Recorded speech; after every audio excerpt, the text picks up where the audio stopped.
Como o título diz, eu vendi minha alma por um lava-louças. Parecia um bom negócio na hora. Foi em um anúncio online, em um site de vendas local. O cara pedia tipo 200 libras por ela. Eu não tinha esse dinheiro. Perguntei, brincando, se ele topava descer o preço. Ele respondeu que me venderia a lava-louças pela minha alma. E ainda incluía frete e instalação grátis. Doce, pensei. O sujeito mandou uns documentos por e-mail e eu sequer li. Assinei e no dia seguinte, 2 homens apareceram e instalaram a lava-louças. Fiquei bem satisfeito, achando que o cara só queria se livrar do aparelho e tinha um senso de humor. Só que, com o tempo, percebi que talvez eu tivesse mesmo dado minha alma. Ah, e almas são reais? Vai saber. Ser sem alma tem uns efeitos colaterais que foram aparecendo devagar. Mas com certeza, eu não sonho mais. Todas as noites, eu entro numa espécie de poça de nada que não sei bem como descrever. Não tenho paixão por nada, nem que eu fosse a pessoa mais desapaixonada antes. Sou do tipo que leva as coisas na boa, deixa a vida levar. Não rio, não choro, não fico nem triste, nem zangado, nem empolgado. Tudo é irrelevante. Nada tem significado. Eu apenas existo. E eu vejo os mortos. Isso que complica. Percebi que podia ver os mortos quando cheguei no meu apartamento e havia um cara morto ali, só parado, me encarando. Foi bem aterrorizante.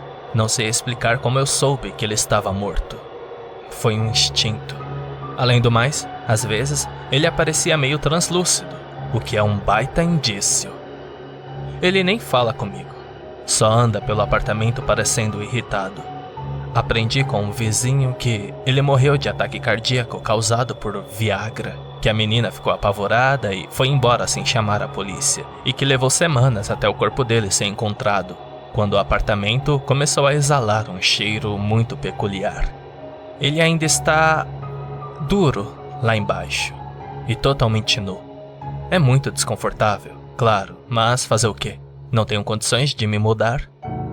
Na verdade, em comparação aos outros mortos, esse é bem tranquilo. Só parece frustrado o tempo todo, mas fica na sua a maior parte do tempo. Passa horas no banheiro olhando no espelho. Pelo menos é cortês. Ele sai quando precisa usar o vaso. Eu o chamo de Gary. Os outros mortos vagueiam sem muita coisa a fazer. Eles não conseguem interagir com o mundo material, o que é meio chato. Não são tantos quanto você poderia imaginar, porque muitos aparentemente seguem em frente. Nem todos são como Gary, quietos e resignados. A maioria que eu vejo me perturba profundamente. Corpos queimados, andantes, chorando, gritando de dor para sempre. Pais e mães seguindo as famílias, implorando para serem notadas, querendo dizer aos seus entes queridos que ainda estão por ali, mas sem ter qualquer modo de fazê-lo. As crianças são as piores. Sem entender o que aconteceu com elas, passam os dias vagando pelas ruas movimentadas, estendendo a mão por um socorro que nem mesmo pode percebê-las. Seria duro de assistir se eu não fosse insensível, ou enfim, se não tivesse perdido minha alma. Decidi que era hora de recuperar a minha. Era mais uma questão de princípio do que qualquer outra coisa. A ideia de alguém mexendo com minha alma, tocando aquilo, me dava nojo. E havia também o lance da danação eterna. Não é exatamente agradável pensar nisso. Ah, e o pior? A lava-louças começou a vazar. Eu não tinha garantia. Não consegui avançar muito no começo. Não há muitas informações confiáveis por aí sobre como recuperar sua alma, acredite ou não. Tentei falar com o cara que me vendeu a lava-louças, ver se ele aceitaria reembolso. Ele não respondeu minhas mensagens. Meio babaca isso. Passei meu tempo navegando pela internet, atrás de uma brecha jurídica ou um ritual qualquer. Foi numa noite que achei um artigo nas profundezas óbvias da web, numa página 5 vezes enterrada no Google. Era um ritual para invocar um demônio, como ponto de partida. Eu já não podia mais descartar o sobrenatural, então decidi tentar. Não vou entrar em muitos detalhes, mas envolvia velas, incenso e a oferta de uma série de especiarias estranhas. Peguei o armário de temperos do vizinho emprestado. No começo, não aconteceu muita coisa. Preparei a invocação como as instruções pedia e pronunciei as palavras o melhor que pude. Gary se sentou no sofá e ficou assistindo. Bom seria se ele ao menos tivesse colocado uma toalha antes de se sentar. Mas sempre que sugeria isso, ele simplesmente atravessava a parede e se afastava. Não adianta argumentar com algumas pessoas. Eventualmente, eu desisti. Sentei, bebi uma cerveja e liguei a TV. Estávamos assistindo Netflix. Gary ficou um tempo olhando sua ereção espectral com ares de tédio. Quase tinha esquecido do ritual, quando meu apartamento explodiu numa supernova de desespero. Chamas verdes brotaram e lambiam o teto. Um abismo se abriu no chão. Meu coração congelou e meu sangue correu frio. Não só porque meu síndico deixara bem claro que qualquer dano ficaria na minha calção, mas porque uma sensação horrível me disse que eu cometera um erro terrível. Mesmo sem alma, ainda me restava algo. O medo. Acho que é instinto. Um resquício de um instinto de sobrevivência deixado quando eu ainda estava verdadeiramente vivo. Uma voz emergiu das chamas, tão profunda que senti as vibrações nos ossos. Era familiar e ao mesmo tempo completamente estranha. Uma voz que eu já ouvira 1000 vezes e também nunca. Meu cérebro me disse para correr, fugir daquele inferno que acabara de entrar no meu apartamento. Mas minhas pernas travaram. Tentei levantá-las, mas não deu. Das chamas, uma fala fez-se ouvir. Algo sobre dor inimaginável, oceanos de sofrimento capazes de afundar alguém numa profundidade de horror que os vivos jamais poderiam compreender. Vozes implorando misericórdia a um Deus que não as ouvia. Pais pisoteando os filhos por um instante de alívio. Tempestades de ácido. Eu tinha entendido a ideia, mas continuava tentando dialogar, perguntar como recuperar a minha alma. A voz respondeu: Saibas, mortal, que palavras não conseguem transmitir a verdadeira realidade que aguarda todos os que caminham na Terra. Não há escapatória, não há céu, não há justiça, apenas dor. Eu consegui formular uma pergunta. Como eu poderia reaver minha alma? A voz pareceu ponderar. As chamas crepitavam e pude ver rostos nelas, contorcendo-se, bocas esticadas em uivos para a eternidade. Alguns olharam para mim com olhos suplicantes, como se eu fosse um salvador. Outros não tinham olhos. Aquele que reclamou sua alma pode devolvê-la, disse a voz. Só ele, por sua própria vontade. Almas não podem ser roubadas ou tomadas, apenas podem ser oferecidas livremente. Era algo com que eu podia trabalhar. Aproximando-me com cuidado das chamas, percebi que não tinha pensado em como terminar o ritual. Não esperava que algo viesse. O riso distante das chamas aumentou até ocupar o espaço como se fosse o próprio mundo. O vento parecia carregar lamentos e cada uma contava um tormento diferente. Suor formou-se na minha testa, nós no meu estômago. Quem reclama sua alma? Não posso dizer, mortal. Veio a resposta. Tens coisas mais urgentes. És desprovido de alma, mas ainda provarás cada doce prazer que a danação oferece. Vem comigo e prova o néctar do verdadeiro sofrimento. Do abismo, uma mão saiu. A palma era maior que minha cabeça, a pele pálida e rachada, com veias de puro fogo. As unhas eram mais afiadas que facas e deixavam sulcos profundos no piso de madeira quando a criatura puxou o corpo para cima. Agora és meu, rugiu a voz. Virás comigo, queira ou não. Não há escapatória. Testarei teu domínio, rasgarei teus membros e te reconstruirei para que sintas tudo de novo. No meio desse terror, Gary levantou-se do sofá, caminhou até o abismo em sua toda nudez espectral e ergueu a mão.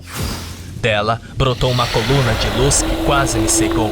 A besta berrou, seus braços se desfizeram em pó e caíram na escuridão.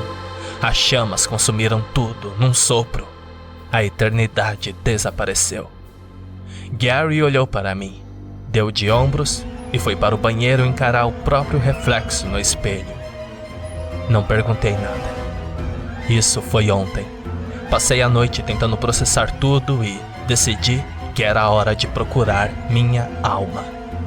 Se alguém aí souber de um cara que negocia almas por lava-louças, me avise. Estou aberto às sugestões. Prometo avisar se acontecer algo.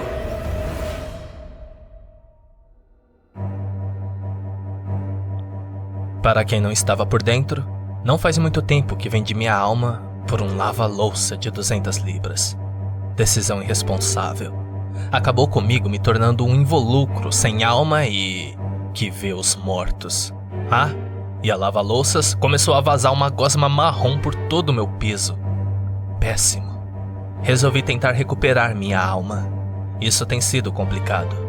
Em alguma das tentativas, eu invoquei um demônio no meu apartamento que tentou me arrastar de volta ao inferno e violar-me.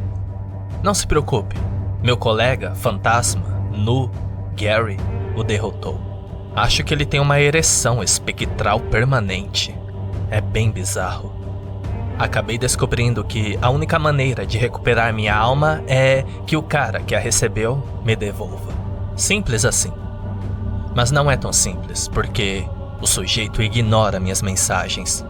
Isso fechou quase todas as opções, então decidi aceitar a vida sem alma. Tem seus defeitos.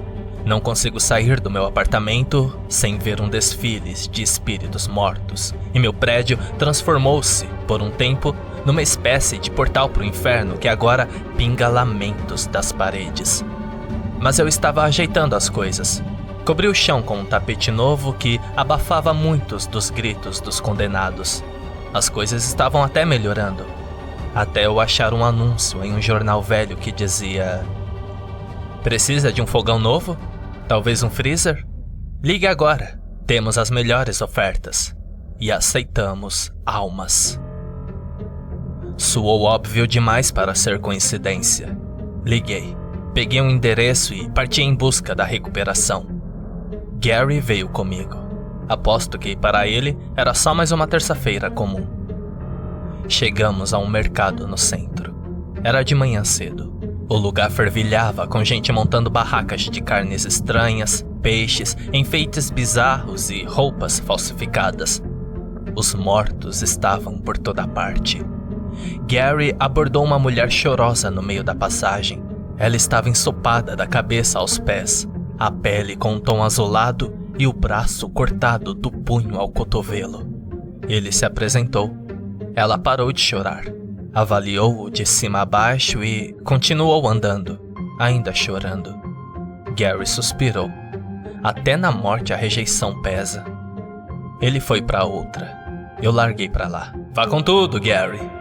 Os vivos estavam distraídos, descarregando vans e levando placas. O anúncio não fora claro sobre onde exatamente o comerciante de almas estaria. Então, imaginei que precisaria procurar.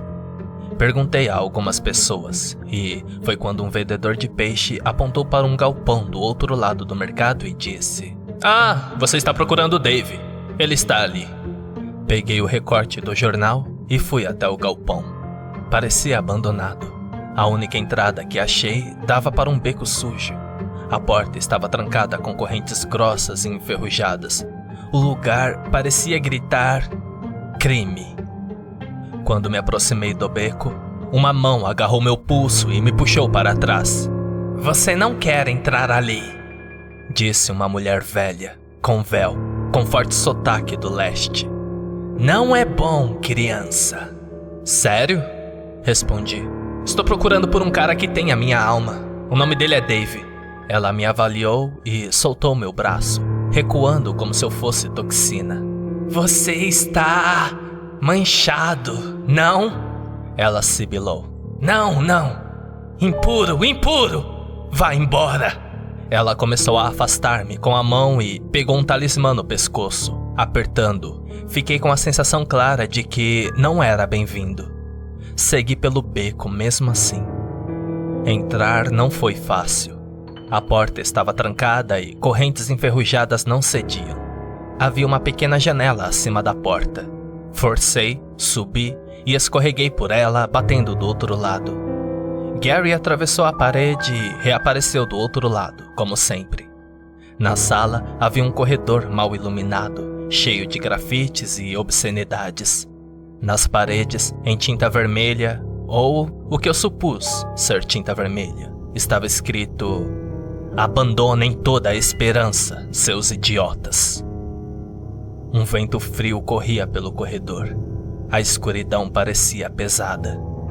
Gary ficou parado, comparando um desenho de membro masculino na parede com seu próprio membro fantasma, e seguiu em frente. O corredor parecia sem fim. Horas e horas se passaram, ou talvez minutos, porque a noção de tempo ali era errática. O caminho que usamos para entrar simplesmente desapareceu atrás de nós. Eu tropeçava às vezes, caindo no chão. Gary tentou me segurar em um ponto, mas eu o atravessei. A ideia de voltar me veio à cabeça. Nada bom poderia vir de andar naquele corredor interminável. Propus a volta. Gary, indiferente, pareceu não se importar muito, então comecei a me virar. "Não há escapatória", sussurrou uma voz na escuridão, por todo lado e em lugar nenhum. Era suave, quase infantil. "Não podes escapar da eternidade." Outra voz juntou-se, mais profunda e rouca. "Vagarás por este lugar até que as estrelas sangrem e toda a luz se apague." Uma terceira voz, mais alta, quase zombeteira, riu. "Teus pés triturarão sangue e pó, e mesmo assim rastejarás em muletas mutiladas e não chegará mais perto da salvação." As vozes se somaram, como se cada fiapinha da escuridão tivesse seu próprio coro de horrores. Era mórbido e enlouquecedor. Eu gritei, dizendo que procurava pelo Dave. As vozes explodiram em risadas histéricas dentro da minha cabeça. Minha cabeça latejava. Sangue começou a escorrer do meu nariz. Senti o gosto de ferro na garganta. As vozes falavam em uníssono, cada palavra uma explosão. "Perderás, chorareis, sofrerás, sede confiados a nós." Mãos emergiam ao meu redor, agarrando roupas, couro, pele, cabelo, cravando-se nos ossos, puxando, rasgando, arranhando, tudo ao mesmo tempo. E eu gritava, e então, de repente, as luzes se acenderam e eu estava no chão do galpão, sozinho. Não havia mãos, nem vozes nas minhas orelhas. Olhei ao redor. Caixas, pallets, caminhões. Gary estava atrás de mim, tão imperturbável como sempre. No centro do galpão, num caldeirão dobrável, havia um garoto. Parecia ter uns 18 anos. Usava um macacão sujo e um gorro preto. Ele acenou. "E aí?" Me levantei, sacudi a poeira. Aquilo foi estranho demais. "Desculpe", ele disse num tom casual. "O sistema de segurança tá pipocando. Teve umas invasões recentemente." Ele sorveu de uma garrafa térmica e me fez um gesto para me aproximar. "Você é o Dave?" Perguntei, coçando minhas costas. "É, sou eu. Tá aqui pelo fogão? Ainda tem alguns bons, quase novos." Expliquei-lhe que não estava ali por um fogão, que na verdade estava tentando recuperar minha alma. Contei que a vendia online. Ele pediu desculpas por não ter respondido os e-mails e me trouxe um café. Era gente boa, parecia disposto a negociar. Devolveria minha alma em troca da lava-louças, por um pequeno custo de administração. Combinamos 50 libras. Eu não gostei do preço, mas aceitei. Dave foi pegar a caixa com o aparelho danificado pela água e começou a remexê-la. Não é essa", murmurou. "Essa é do Jimmy. Onde eu fui por aquilo?" "Ah, tá aqui." Ele fechou a caixa, coçando o queixo e então franziu o senho. Disse, andando de um lado para o outro. Só tem um problema, cara. Eu troquei um monte de almas ontem e acho que a sua foi uma delas. Fiquei sem graça. Pra quem você deu minha alma? Perguntei. Bem, não tenho 100% de certeza, mas tô quase certo de que sua alma foi para o inferno. Tipo, 99% certo. Ele explicou. Tenho um acordo fixo com um demônio. Eles me dão relíquias raras e sistema de seguranças insanos. Eu lhe dou almas. Era um negócio de troca. Recuperar isso é bem difícil. Fiquei pensando que tinha desperdiçado minha terça-feira inteira. Mas Dave disse que nem tudo estava perdido. Ele poderia abrir um portal e a gente ir buscar minha alma. Sim, claro, isso tem o lado óbvio de abrir um portal pro inferno na sua loja. Mas Dave garantiu que não aceitava cartão de crédito. Depois de pagar, ele começou a desenhar símbolos com giz no chão e nas paredes. Eram caracteres de línguas que eu nunca vira, talvez mortas há muito tempo. Quando terminou, espalhou um líquido vermelho vivo sobre os símbolos, tirado de um pote, e falou algumas palavras de uma espécie de escritura. Gary ficou andando por aí. Eu fiz um sudoku. Brincadeira, eu só fiquei ali tentando não parecer um otário. Pronto, anunciou ele com um punho na cintura, todo orgulhoso. Deve abrir a qualquer minuto. Esperamos. A primeira hora passou. Depois, 7 horas. Dave foi me enchendo de histórias sobre o comércio de almas, como o negócio era da avó dele, sobre planos de modernizar as coisas com um site. Ele até cogitou montar uma página para vender almas online. De vez em quando, eu apontava para Gary. O seu amigo usa roupa ou é escolha de estilo? Perguntei. Esse é Gary, respondeu Dave. Dá pra ver ele claramente? Ele acenou, fingindo entender. De repente, um gemido grave veio da parede, como se os tijolos estivessem com dor. Coloquei o café no chão. Dave pulou de pé, excitado. Finalmente! Trincas começaram a surgir no tijolo, como veias. Uma névoa fina escapou e o teto piscou. O ar cheirou a ozônio e a parede misturou-se com um som crescente. Dave e eu tivemos que gritar um com o outro para se fazer ouvir sobre o rugido. Você já fez isso antes, né? Perguntei. Muitas vezes! Ele gritou de volta. Tipo, várias! Não deu tempo de mais explicações. A parede explodiu, mandando pedaços de tijolos, concreto, poeira e sangue para todos os lados. Onde antes havia parede, agora um buraco aberto aspirava tudo para um ralo. O chão cedeu sob meus pés e fui sugado para dentro de um vórtice. Senti-me rodopiar, gritos e uivos me envolvendo até que, de repente, eu estava no chão do galpão de novo, coberto de poeira. Levantei-me e cuspi sangue, o que 9 em cada 10 médicos chamariam de preocupante. Agarrei o café e tomei um gole. Era horrível, como merda. Joguei a xícara no chão e olhei ao redor. Algo não estava certo. As paredes, antes sujas, agora estavam cobertas por uma crosta de ferrugem. O ar era pesado. Um nevoeiro fino se espalhava pelo chão. O portal havia sumido. No lugar, havia sujeira espessa. Eu via minha respiração no ar frio. Meu corpo tremia. Sombras dançavam na periferia da minha visão e o gemido que eu vira antes virou um zumbido constante. Ao longe, quase imperceptível, havia gritos. Gary ficou ao meu lado, como sempre, impassível. Caminhamos adiante. Desci conosco para o inferno, guiado pelo meu próprio Virgílio ereto.